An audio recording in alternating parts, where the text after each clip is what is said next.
Hello friends, Wednesday morning கலை சீ ஃபுட்டோட தான் day start ஆச்சு. இப்போலாம் புதன்கிழமையான சீ ஃபுட் இல்லாமல் இருக்க மாட்டாங்க. நாங்கள் தூங்கி எந்திரிக்கவங்களையும் போய் சீ ஃபுட் எடுத்துகிட்டு வந்துட்டாங்க. 2 மீன் எடுத்துகிட்டு வந்திருந்தாங்க. ஒன்று கிழங்கா மீன், இன்னொன்று சங்கரா. கொஞ்சம் நல்லாவே மழை பெஞ்சிட்டு இருக்கனால வெங்காயம் அழுகி போன மாதிரி ஆயிடுது. அது கட் பண்ணுறதுக்கு ஒரு மாதிரி இருக்குது அப்படின்ட்டு தண்ணியில் போட்டு ஊற வச்சுட்டேன். அதுக்கப்புறம் உரிச்சோன்னா ஈஸியாக வந்து தோல்லாம் உறிஞ்சிரும். மசாலாலாம் போட்டு ஃப்ரிட்ஜில் எடுத்து வச்சுட்டேன். லஞ்ச் பண்ணி முடிச்சதுக்கப்புறம் பொரிச்சா கரெக்டாக இருக்கும். மானுக்கு ஸ்கெட்ச் இருந்தால் போதும், வீடு ஃபுல்லாக வரைஞ்சிட்டு இருப்பான், என்னை டிஸ்டர்பே பண்ண மாட்டான்.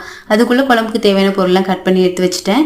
இதில் சேர்க்க வேண்டிய பொருள் எல்லாம் டிஸ்கிரிப்ஷன் பாக்ஸில் கொடுக்குற, மறக்காமல் செக் பண்ணி பாருங்கள். ஏன்னா ஒரு நிமிஷம் வீடுங்கிறனால நான் வந்து எல்லாத்தையும் சொல்ல முடியல. அதனால தான் மசாலாலாம் நல்லா வதக்கிட்டு ஆறுனதுக்கப்புறம் மிக்சியில் அரைச்சி எடுத்துக்கலாம். கொஞ்சமாக எண்ணெய் ஊற்றிட்டு கடுகு, வெந்தயம், பூண்டு, வெங்காயம் இதில் ஆட் பண்ணிவிட்டு அரைச்சி வச்ச மசாலாவே ஆட் பண்ணிக்கலாம். நல்லா ஒரு கொதி வந்ததுக்கப்புறம் 1 ஸ்பூன் வெந்தயத்தூள், அதோட மீன் சேர்த்துட்டு நல்லா ஒரு கொதி வந்ததுக்கப்புறம் மல்லித்தலையெல்லாம் போட்டு இறக்கிட்டோம். சூப்பரான மீன் குழம்பு ரெடி ஆகிடும். சைட் பை சைடாக வந்து மீனும் பொரிச்சு எடுத்துட்டேன். இது கூடவே வந்து ரசமும் வச்சுட்டேன். மதிய லஞ்சில் சூப்பராக இருந்துச்சு. இந்த வீடியோ பிடிச்சிருந்துச்சுன்னா லைக் பண்ணிவிட்டு சப்ஸ்கிரைப் பண்ணிடுங்க. பாய்.